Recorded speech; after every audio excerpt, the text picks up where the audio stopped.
And now let us take a few deep breaths as we ground ourselves and enter into this sacred time together. We welcome you here. No matter your age, your size, or how you speak, you are welcome here. No matter the color of your skin, your hair, or your eyes, you are welcome here. No matter whom you love or how your family is composed, you are welcome here. Whether your ability to contribute comes in the form of time, talent, or treasure, you are welcome here. No matter how you express your gender identity or whatever your abilities, you are welcome here. Whether you come with laughter in your heart or tears, you are welcome here. Come with an open heart, open mind, a loving heart, and willing hands. You are welcome here.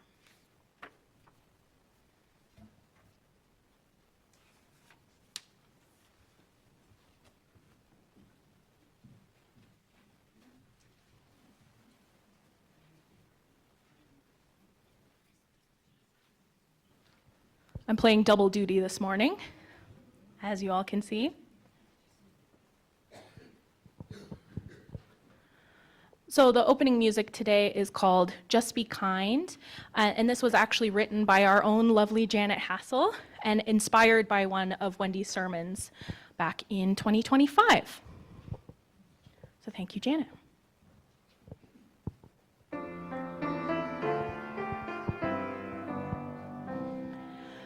Just be kind, it's a choice we all can make. Just be kind, it's the best step we can take.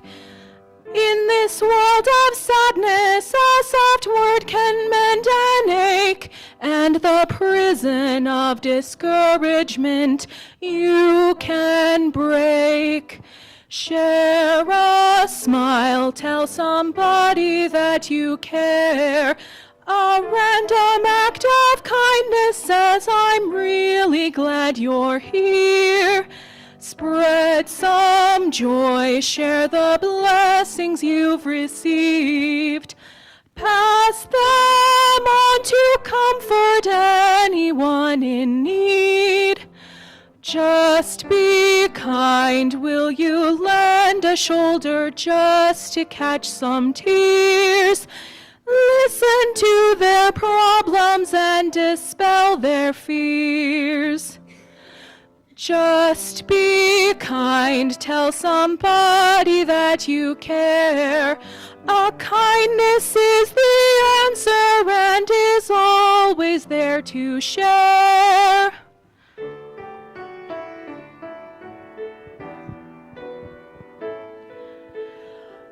Give a hug, you won't feel the need to injure or to wound another's heart. The world will be a better place if this is where you start. Just be kind, it's a choice we all can make. Just reach out, it's the best step we can take.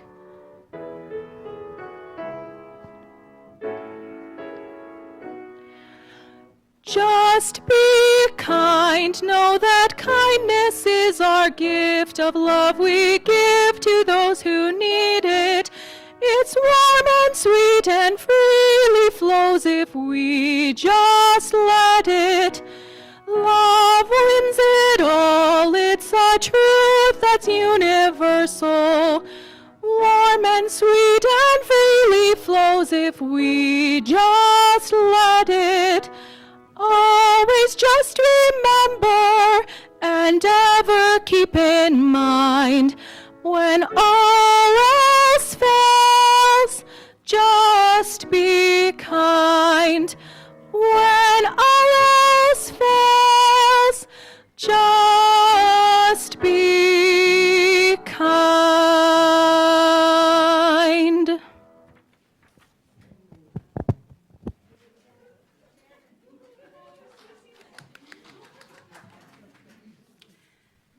And now we'll invite Ezra and Jasper to come light the chalice for us. We gather this hour as people of faith, with joys and sorrows, gifts and needs. We light this beacon of hope, sign of our quest for truth and meaning in celebration of the life we share together.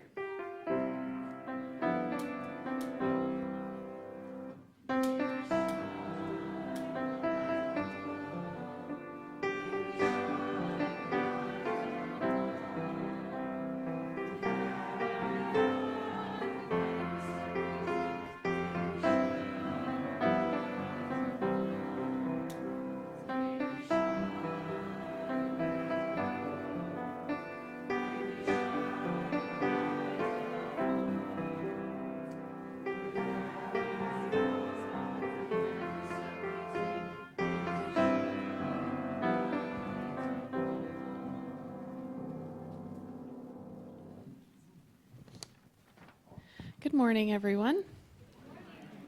My name is Maya. I'm the Director of Programming, and I'd like to welcome any kids that are here to join me up here for our Time for All Ages.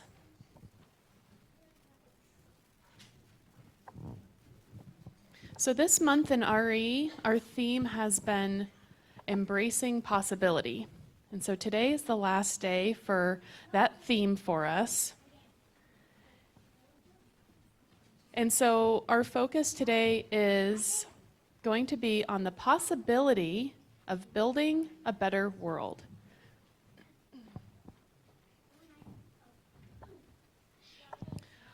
All right, do I have everyone's attention? Kaleo, do I have your attention? Okay. All right, so sometimes people treat each other unfairly.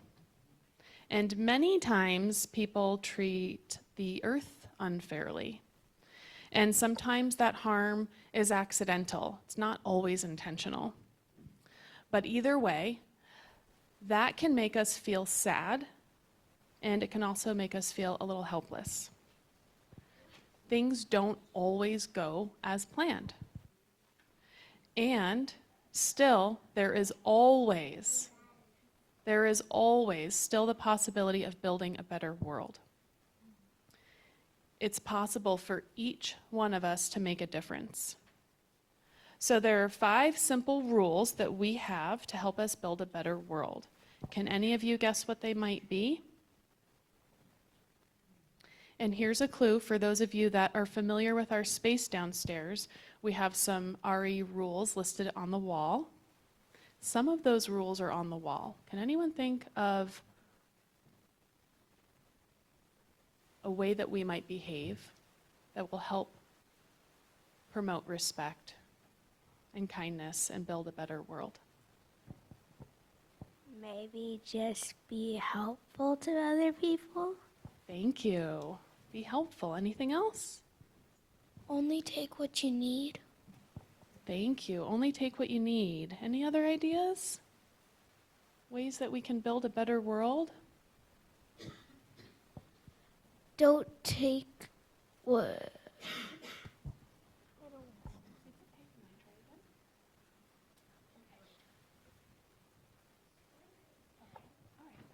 Okay, so another couple of ideas are that we can be honest, we can be ourselves, we can be respectful, we can be adaptable. What does that mean? Something doesn't go quite how we planned, we can just keep moving forward anyway. Go with the flow. We can be kind. Now that's a lot to remember. That might be a little overwhelming. So should we practice? Okay, let me grab something from around the corner.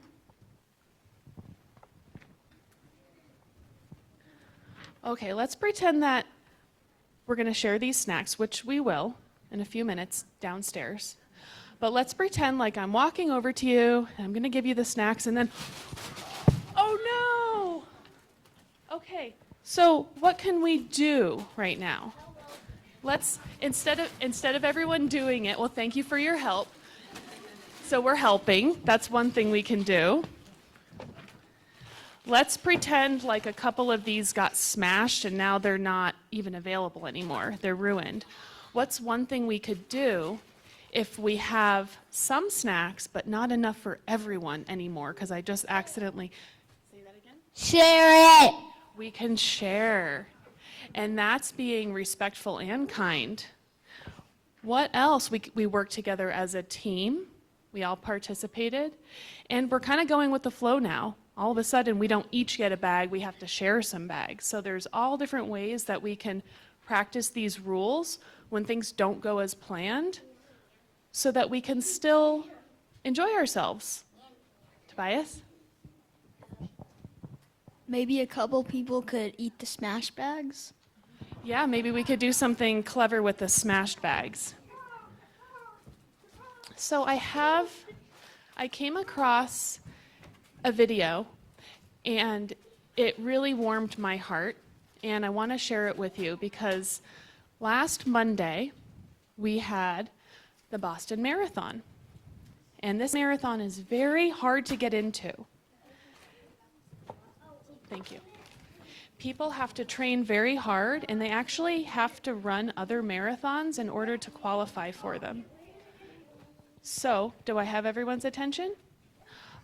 All right, so the people running in this race last Monday are right near the finish line in this video. They're super close, and there's several people that are trying to reach their personal best. They've run the marathon before, and now they're doing even better. Hey, we keep our hands to ourselves.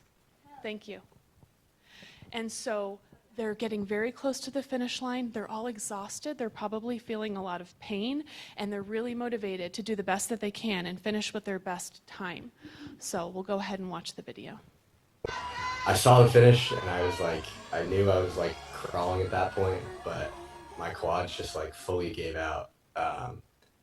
And I just remember getting back up every single time. And like after the second time or third time I fell, I like started slapping the ground to try hyping myself up.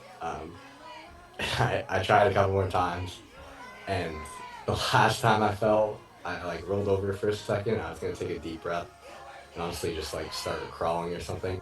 You see the finish line and everything, and I looked at my watch and I was like debating. I was like, do I help, do I not? Do I get a PB? For some reason, my instincts decided to take me over.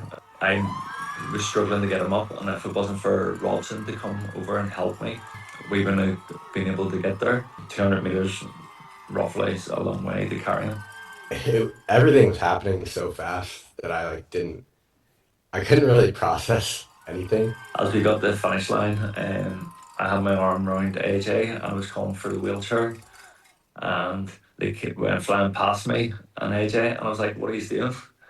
And I turned around and Robson was actually in a worse condition than AJ. So it just goes to show how much of a selfless commitment it was by himself as well. I was like shocked, honestly. The more I think about it now, it's like there was no reason for him to do that. There was no reason for either of them to do that. So it was like insane. That was the greatest feeling ever. All right, so what did we notice about that? He was really struggling, wasn't he? And there was a lot of people running right past him. They were really focused on getting their own best time. A lot of people ran right past him, and then what happened? He got help. And then everyone was cheering, oh, someone else, we need more help. And then someone else helped. And so both of those really nice gentlemen, they sacrificed their own personal best time to help him. And they were actually in worse shape than he was, as it turned out. They needed wheelchairs at the end. And so this story really warmed my heart, and I hope that it warmed your heart as well.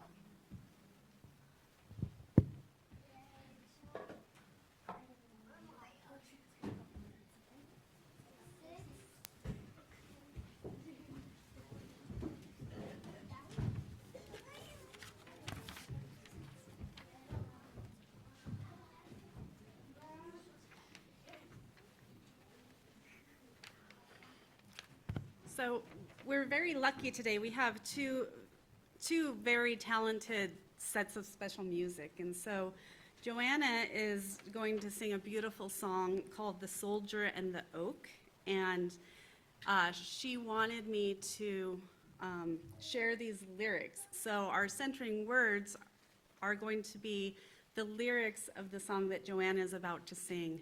Because it's always beautiful, we take things in different ways. So we'll take in the story as a story, and then we'll take it in as music. This is a story that began long, long ago. I was a young oak tree in dark Missouri soil. And like all other saplings, I had dreams of growing strong and tall. But one day, a soldier with a bullet in his chest hung his rifle on my limbs and laid to rest. And there beside me, as the blood soaked to my roots, the soldier sang a song of grace. The heavy rifle bowed me over to the ground. 2 years I stayed this way until the rifle fell, and in this manner for 100 years I grew, all my dreams not meant to be. And then one day 2 men came with a cross-cut saw. They spoke of how my arch would hold a weight so strong, and I feared not the blade for such a worthy cause, and so I fell, I gladly fell. 3 winter days aboard a northbound train, 3 more beneath the hewer's careful blade, and while he worked, he praised my rich red grain. Perhaps it was the soldier's blood that day. Now I'm in the wooden arch that holds a mighty bell.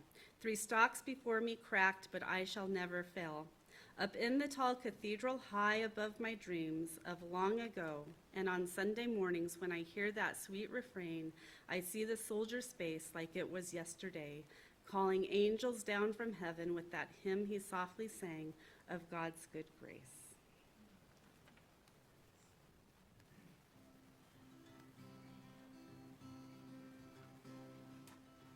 This is a story that began long, long ago.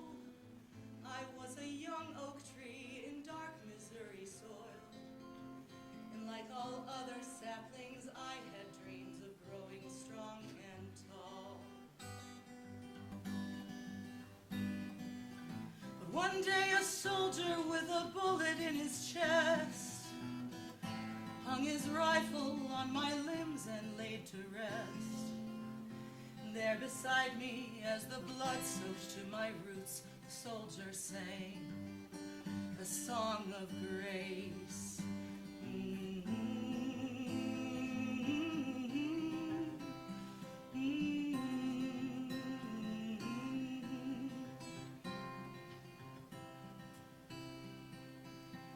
The heavy rifle bowed me over to the ground. 2 years I stayed this way until the rifle fell. And in this manner for 100 years I grew, all my dreams not meant to be. Then one day 2 men came with a cross-cut saw. They spoke of how my arch would hold a weight so strong. And I feared not the blade for such a worthy cause, so I fell, I gladly fell.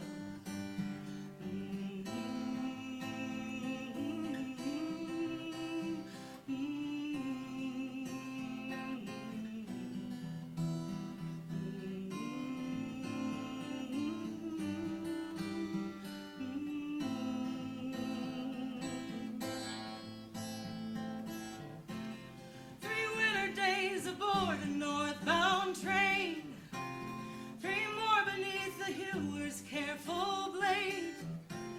And while he worked, he praised my rich red grain.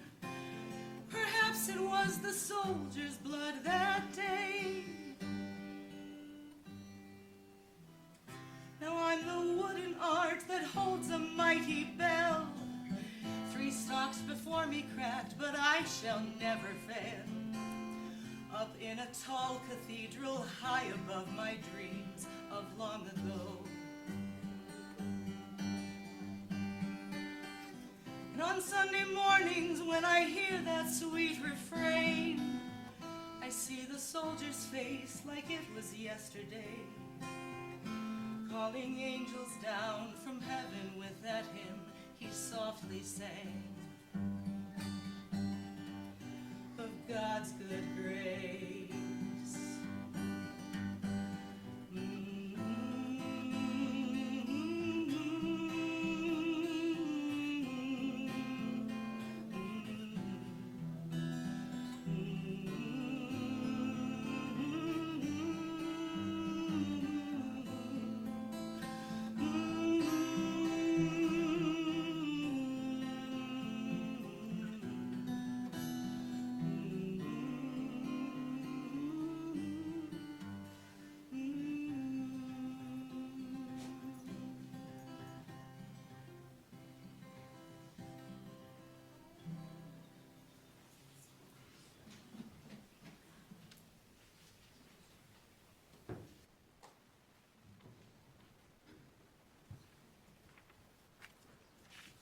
Let's sing our children out.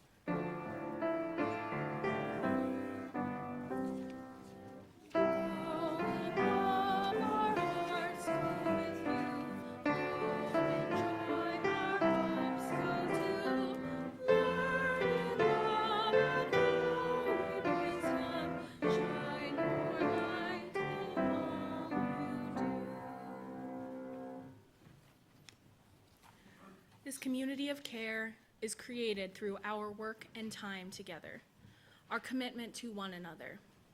This is our covenant, to walk together in loving fellowship, to share our hopes and values. As we pass these baskets, we thank you for your generous gifts, which support the work of this religious community and Unitarian Universalism in the world at large. As a reflection of our values, we are pleased to participate in the Change for Change program. The coins you place in the basket today will support the work of Royce Hurst and other nonprofits in and around the Grand Valley. With gratitude, we will now receive today's offering.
This congregation is a community of ourselves.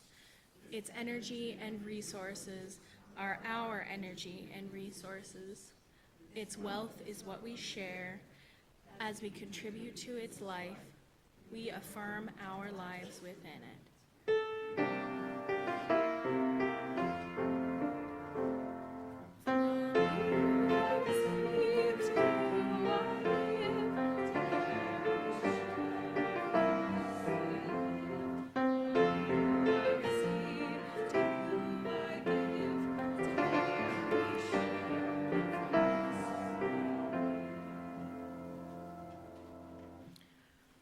Now please join us in hymn number 123, Spirit of Life.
So I love when things come together, and I love talking about purpose and potential. And then Joanna said that she was going to be singing a song, and then I read the lyrics to her song, and I'm like, oh, I'm going to change my sermon title to something called Hidden Potential Hidden Purpose. And it's fun for me when everything comes together, like the beautiful music from Janet and Abby this morning, and then Joanna. And I just love that. And so, Hidden Purpose, like what a fun sermon title. I love talking about purpose. I love talking about potential. I just love watching people live into the best and highest of who they can be. And so, as I was preparing this sermon today, I thought, well, I'm sure that I have talked about this before in other sermons, so let me see what I've said before.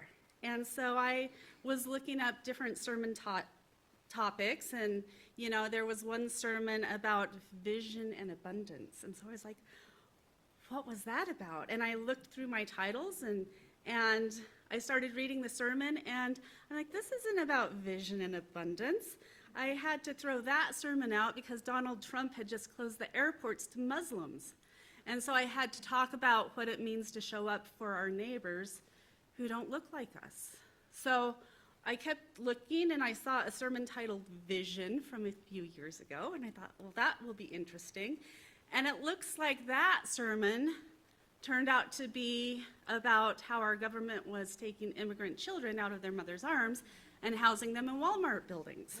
So instead, we talked about compassion and using the power of our voices for those who are powerless and silent. So I kept looking, and the next sermon that I actually had kind of labeled Purpose was apparently during the Kavanaugh hearings, when many women around us were experiencing the trauma of reopened wounds. And so instead, we had to talk about empathy and learning how to really listen to one another and hear each other's stories with compassionate, loving hearts. And so what I learned from that little exercise this weekend is that when I change my sermon, I should probably change the title in my Word documents. But I also realized that maybe that was exactly what today is about hidden purpose. And maybe what I've realized is that sometimes us coming together on a Sunday morning, the purpose of coming together is not necessarily to hear a specific sermon or for me to even be preaching, but maybe that hidden purpose of who we are as a faith community is to know that we have a place every Sunday, regardless of what is happening in the world, that we can show up, we can be together, we can process whatever is happening in the world together, and we can be real and authentic with each other. Maybe that is actually the purpose, and less of what we actually think we're here for. And so maybe it really doesn't even matter what the title of the sermon is, because there are going to be times in our lives, points in history, when whatever is happening on Wednesday gets thrown out on Saturday and we start over on Sunday. And so I have been thinking about that, about purpose, about, I say often the issue is not really the issue. When somebody is having a hard time and we address what they say they're having a hard time about, we can fix that maybe, but sometimes the issue is really much, much deeper, and if we can figure out what's underlying the issue and address that, then those surface issues get taken care of. And so I was thinking about that today in relation to purpose. Maybe the purpose is not really the purpose. that we have in our lives. And so I started thinking about that and the people in my lives and what they may think their purpose is, and then what that actual purpose is. So I guess I'll start by just throwing out the question. How many of you know what your purpose is or feel like you have a purpose? Okay, I'm getting about 30% of the congregation. So, you know, that's okay. How many of you thought you had some type of purpose in your life and it turned out to be something else? About the same number. How many of you don't believe that you have a purpose? Okay, there's a few hands. So I would say that every person, I believe, absolutely has a purpose, and we may just have not found it yet. But it may not be what we think it's supposed to be. Kind of like that oak tree, that when it was little and young, it thought it was going to grow up straight and tall and majestic and beautiful, and instead, it ended up having to be curved. It didn't think it was living into its purpose, but every year it was actually growing into its ultimate purpose. And I just want to remind us all of that. So for those of us that may think, oh, well, I don't know what my purpose is, or I'm not doing enough, or I'm not doing what I thought I was going to do. Well, maybe you're not doing what you thought you were going to do because you are meant to be doing something even more spectacular. And you just don't see it yet. And so I was thinking about the people in my life. We can always point to the famous people, the Mozarts and the Beethovens and the Shakespeares, and we can look at them and say, well, see, they lived into their potential and they lived into their purpose. And sometimes that can be an easy way for us to say, but I'm no Beethoven, I'm no Mozart, I'm no Shakespeare, and we let ourselves off the hook. But I don't think that was the purpose of having some of these masters come in as examples. It's not to say, look at what I'm doing, you'll never achieve it. It's to say, look at what can be done with the human potential, with the human spirit. And sometimes that potential, that purpose is a little more quiet. But I think about my friend Caroline, who was a member of this congregation, and some of you may remember her. She passed away about 7 or 8 years ago. And she used to say that she was not very good with other human beings. And I would tend to agree with her. We were friends, but she had a hard time with other human beings. But she loved dogs. And she was amazing with her animals. And she knew every homeless dog in the Grand Valley. She would drive around at night with dog food and blankets, and she would make sure she knew the names of every dog on the river. And by extension, because she got to know the dogs, then she got to know the people, but her first priority were the dogs. But they knew, people all over that were part of the houseless community, all over the Grand Valley, knew if they needed something for their dog, they just needed to go find Caroline. She would take them to go get vaccinated. She would take them to the vet. She made sure that they had food. She wouldn't have said that she had very much of a purpose. She, at the end of her life, didn't feel like she was very valuable to very many people.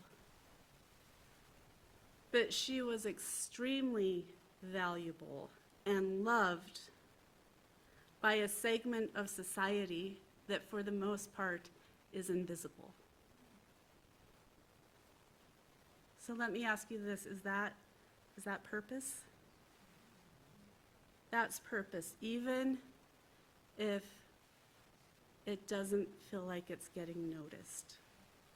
But I will tell you, even if it doesn't feel like it's getting noticed, it got noticed. Her kindness was noticed. And I think that Grand Junction, this community, has a loss because we no longer have kind of a eccentric woman in her car driving around looking for homeless dogs to keep warm and to feed. We lost something when we lost Caroline. That, to me, is hidden purpose. And I think just recently of one of my friends who happens to be a hairdresser, and she offers fantastic haircuts. But I don't really think that that's her purpose. It may be her purpose, like to help people sit down and feel pampered, and then they leave and they feel beautiful. But what I've actually noticed is what this particular person does is she has a lot of teenagers and young adults that come to her, and I don't think they're coming to her for their hair. She sees them in a way that their parents or the other people in their lives are not seeing them.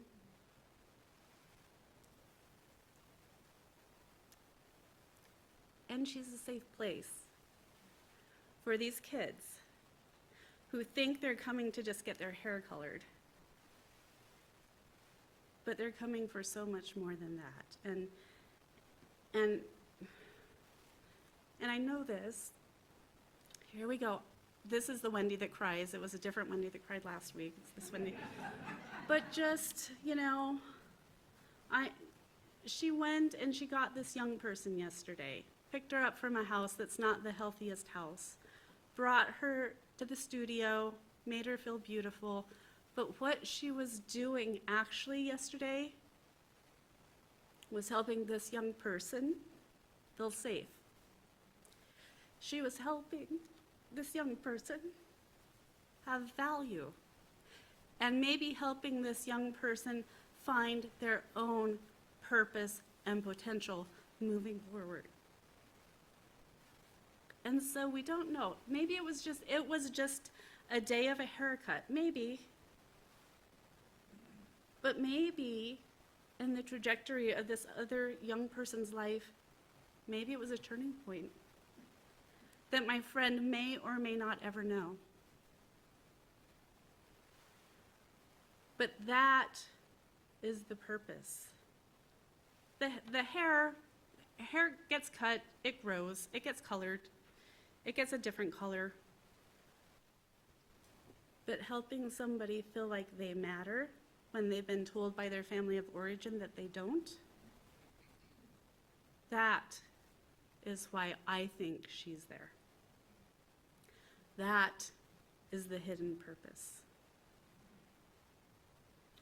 And we can have so many different examples of that, even just in our own congregation. How many little things get done behind the scenes that different members here get credit for or they don't get credit for. And we think we're showing up for one thing, but we're actually showing up for something else.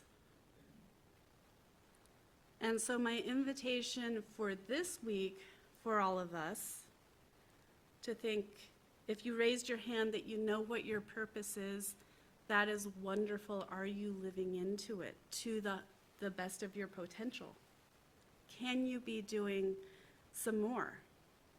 If you didn't raise your hand and you don't really know what your purpose is, I ask you to think about it. Because like I said, what we think we're here for and what we're really here for may not always be the same thing.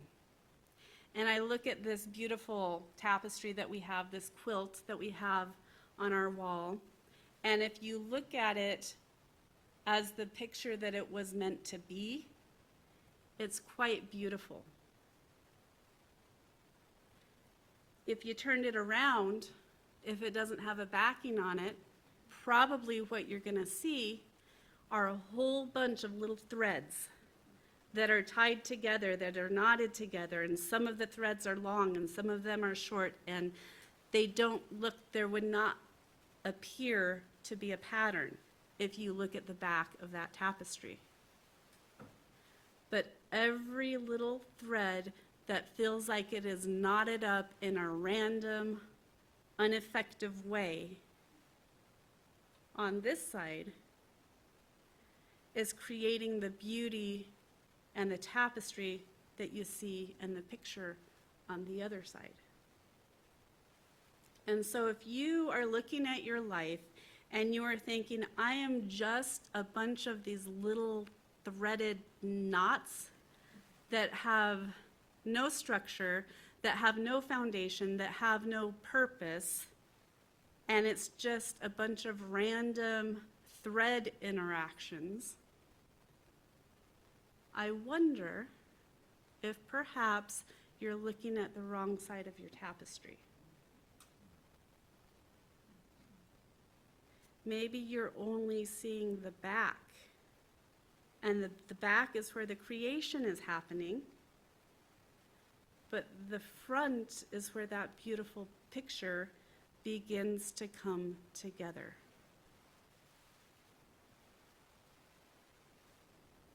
And so that's my hope today, is that we can talk about for ourselves, where have we been? What are we here for? We can listen to beautiful music about an oak tree that was bent and didn't think it had any meaning or purpose until it had beautiful meaning and purpose. And we have a beautiful song that was based on probably one of those sermons that ended up not being a sermon, and that was just one little tapestry thread.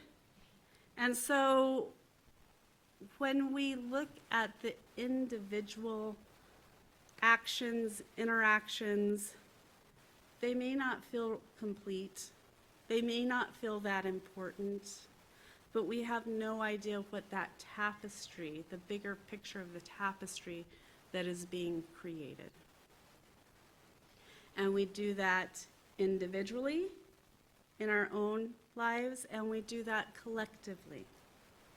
And that's what we've been talking about for months and years, is how do we create that better world? And what Maya talked about with the kids this morning, that video. These three men, they were all running individually. They all probably thought they had a different purpose. They all had different goals. They were all trying to make that finish line, but they were probably all running that marathon for their own individual reasons. And that's what they thought they were doing. And then there was the one guy that just said, I have tapped into my highest potential. My legs will not go anymore. And two other people bend down, pick him up. They finish that together, that finish line together. None of them with the great time that they maybe thought that they wanted. But look at who they became in the process of that last minute and a half of a much longer run. Perhaps their purpose did not come clear until the last minute of that marathon. And so if you feel like your purpose has not become clear yet, that's okay, because you probably aren't yet in the last minute of your marathon. And even if you are in the last minute of your marathon, it might still become clear. And then look what happened. Those three guys had a video. They didn't do the video, but somebody was motivated to film that. so that Maya was motivated to show that, so that we all got to experience that. And that purpose, that potential has spread because we were inspired by 3 people who chose to care for somebody they didn't know. And that is not hard to do. Every one of us can do that. Kind of like Caroline. She didn't like the people so much, but she loved the dogs, and she made a difference for the dogs and the people in the dogs' lives. And my hairdresser friend, she may not ever realize what she's doing for all of these younger people that come and sit in her chair, but I think maybe she does. And for the runners who just thought, I just like to run, but then became role models and examples for millions of people that were watching the marathon. It all matters. And so that is what I leave us with today. Where is your purpose? Where is your potential? If you feel like you're just the back of a tapestry with a lot of random threads, turn your tapestry around and maybe see what the beautiful picture that is being put together of your life might actually look like. And let us finish today with our own words, one more step.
We extinguish this flame, but not the light of truth, the warmth of community, or the fire of commitment. These we carry in our hearts until we are together again.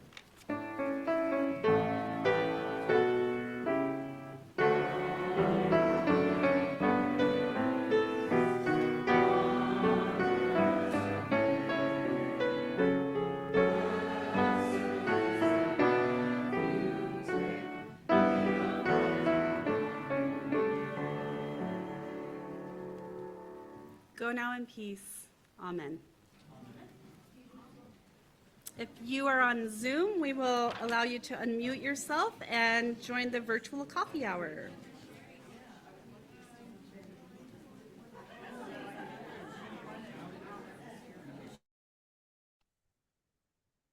How is everybody? Wet. Good. Yeah, a little bit wet.